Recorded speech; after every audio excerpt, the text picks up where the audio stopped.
വചനമൊഴി October 11.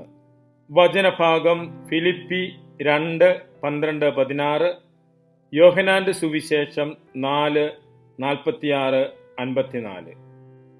വിശുദ്ധ യോഹന്നാൻ അറിയിച്ച നമ്മുടെ കർത്താവ് ഈശോ മിശിഹായുടെ പരിശുദ്ധ സുവിശേഷം. ഈശോ വീണ്ടും ഗലീലിയയിലെ കാനായിലെത്തി.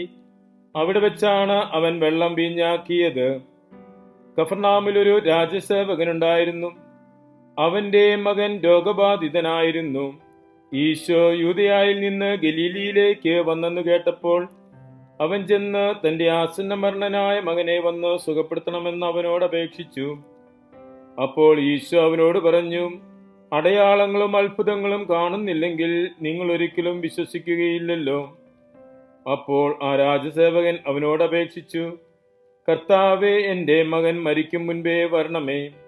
ഈശോ അവനോട് പറഞ്ഞു, പൊയ്ക്കൊള്ളുക, നിന്റെ മകൻ ജീവിച്ചിരിക്കും. ഈശോ പറഞ്ഞ വചനം വിശ്വസിച്ച് അവൻ പോയി. പോകും വഴി മകൻ ജീവിച്ചിരിക്കുന്നു എന്ന വാർത്തയുമായി ഭൃത്യന്മാർ എതിരെ വന്നു. ഏതു സമയത്താണ് അവന്റെ സ്ഥിതി മെച്ചപ്പെട്ടതെന്ന് അവൻ അന്വേഷിച്ചു. ഇന്നലെ 7-ാം മണിക്കൂറിൽ പനി വിട്ടുമാറി എന്ന് അവർ പറഞ്ഞു. നിന്റെ മകൻ ജീവിക്കും എന്ന് ഈശോ പറഞ്ഞത് ആ മണിക്കൂറിൽ തന്നെയാണെന്ന് ആ പിതാവ് മനസ്സിലാക്കി. അവനും കുടുംബം മുഴുവനും വിശ്വസിച്ചു.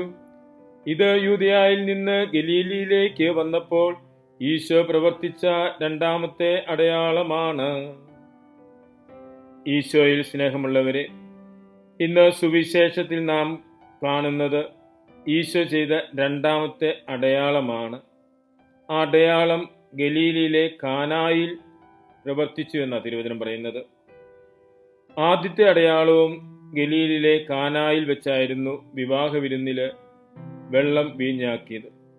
ഈ രണ്ട് അടയാളങ്ങൾ പ്രവർത്തിക്കുന്നത് വിശ്വാസത്തിലേക്ക് ജനത്തെ വളർത്തുകയാണ്.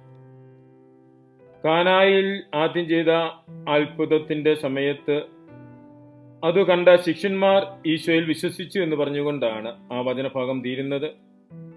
തുടർന്ന് 3-ാം അധ്യായത്തിൽ നമ്മൾ കാണും, നിക്കോദേമോസ് ഈശോയുടെ പക്കൽ വന്ന് അവനിലുള്ള വിശ്വാസം ഏറ്റുപറയുന്നത് നമുക്ക് കാണുവാനായിട്ട് സാധിക്കും. തുടർന്ന് 4-ാം അധ്യായത്തിൽ സമരിയാക്കാരി സ്ത്രീയുമായുള്ള സംഭാഷണവും അതിനുശേഷം സമരിയാക്കാരി മുഴുവൻ ഈശോയിൽ വിശ്വസിക്കുന്ന കാര്യം പറയുകയാണ്. 4-ാം അധ്യായത്തിന്റെ അവസാന ഭാഗമാണ് ഇന്ന് ശ്രവിച്ചത്. വിജാതീയനായ ഒരു ശതാധിപൻ ഈശോയിൽ വിശ്വസിക്കുന്നു. പ്രകാരം ഈശോ മിശിഹായുള്ള വിശ്വാസത്തിന്റെ വളർച്ച നമുക്ക് സുവിശേഷത്തിൽ കാണുവാൻ സാധിക്കും. ഈശോ ചെയ്ത അടയാളങ്ങളും അത്ഭുതങ്ങളുമെല്ലാം അവിടുത്തെ ദൈവത്വവും അവിടുത്തെ ദൗത്യവും പ്രഘോഷിക്കുന്നതായിരുന്നു. ഈശോയുടെ പ്രവൃത്തികൾ കണ്ട് ഈശോയിൽ വിശ്വസിക്കുന്നവർ ആ പ്രവൃത്തികൾക്കും അപ്പുറം ഈശോയുടെ പ്രബോധനങ്ങളിൽ അടിസ്ഥാനപ്പെടുത്തി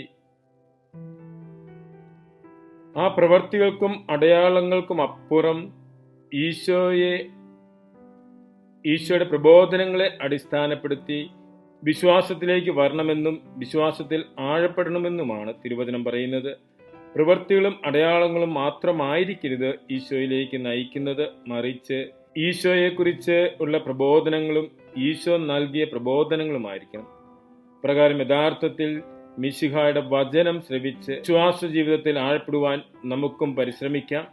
ജീവദായകമായ വചനം ശ്രവിച്ച് ധ്യാനിച്ച് അത് ജീവിതത്തിലൂടെ യാഥാർത്ഥ്യമാക്കിക്കൊണ്ട് വിശ്വാസത്തിൽ ആഴപ്പെടുവാൻ നമുക്കും പരിശ്രമിക്കാം. മിശിഹ നമ്മെ അനുഗ്രഹിക്കട്ടെ. ആമേൻ.